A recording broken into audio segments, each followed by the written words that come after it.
ಮಂಡ್ಯದಲ್ಲಿ micro finance ಕಿರುಕುಳದ ವಿರುದ್ಧ ಈಗ ಆಕ್ರೋಶ ಕೇಳಿ ಬರ್ತಾ ಇದೆ. ಮಂಡ್ಯದಲ್ಲಿ ರೈತ ಸಂಘದಿಂದ ಡಿಸಿ ಕಚೇರಿಯ ಎದುರು ಪ್ರತಿಭಟನೆಯನ್ನು ನಡೆಸಲಾಗ್ತಾ ಇದೆ. ಮೈಕ್ರೋ ಫೈನಾನ್ಸ್ ಕಿರುಕುಳ ಅಷ್ಟಿಷ್ಟಲ್ಲ, ಇದರಿಂದ ಸಾಕಷ್ಟು ಜನ ನೊಂದಿದ್ದಾರೆ.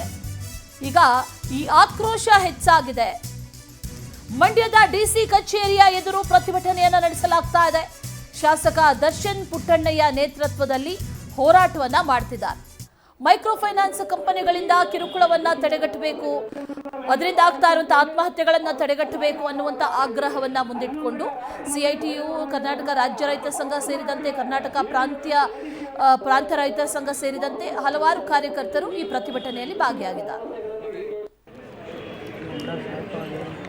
ನಾಗಮಂಗಲ ತಾಲೂಕಲ್ಲಿ ಒಂದೇ ಮಾಡಿದ್ದಾರೆ, ರಾಮನಗರದಲ್ಲಿ ಮಾಡಿದ್ದಾರೆ, ಮತ್ತೆ ಬಳ್ಳಾರಿಯಲ್ಲಿ ಹೋರಾಟ ಮಾಡಿದ್ದಾರೆ. ಎಲ್ಲ ಮೈಕ್ರೋ ಫೈನಾನ್ಸ್ ಚೆನ್ನಾಗಿ ಈ ಏನು ಮೂಲಕ ಫೈನಾನ್ಸ್ ಕೊಡುವಂಥದ್ದು ಮಾಡಿದ್ರೆ ಈ ಏನು ಜಾಸ್ತಿ ಬಡ್ಡಿ ಹಾಕ್ಸಿ ಈಗ ಪ್ರೈವೇಟ್ ಫೈನಾನ್ಸ್ ಅವ್ರು ಕೊಡ್ತಾ ಇದ್ದಾರೆ ಮೈಕ್ರೋ ಫೈನಾನ್ಸ್, ಅದನ್ನು ತಡಿಬೋದು. ಅದಾದ ನಂತರ ನಾವು ಇದೆಲ್ಲದಕ್ಕಿಂತ ಹೆಚ್ಚಾಗಿ ಆರ್ಥಿಕವಾಗಿ ರೈತರು ಯಾಕೆ ಕೂಗ್ತಾವ್ರೆ ಅಂತ ನಿಮಗೆ ಗೊತ್ತಿರೋಂಥ ವಿಷಯಗಳೇ.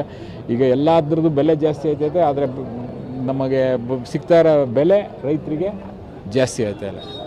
ಇದು ಪರಿಶೀಲನೆ ಆಗಬೇಕು.